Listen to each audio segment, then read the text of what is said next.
Hey guys, welcome to Versatile Cubing. This is Nagesh. In this video, I'll be teaching you how to solve the parity case. So while solving the 4x4 cube, you might get this kind of edge where it is flipped. And you won't be getting this in the normal 3x3 cube. To solve this case, you have a formula. Again, there are different formulas to solve this, but I'll be teaching you the easiest one. So it goes like this. RW.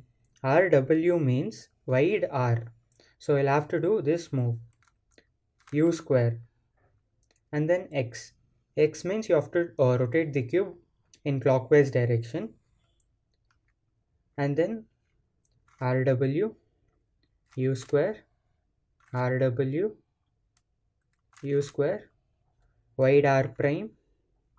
U square. Wide L. U square. Wide R prime. U square. Wide R. U square. Wide R prime. U square. And wide R prime.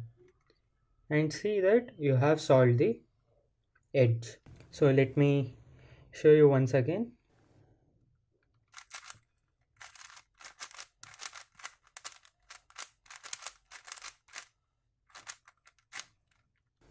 Thank you guys for watching the video. Hope you liked it. Please subscribe to my channel. This is Versatile Cubing signing off.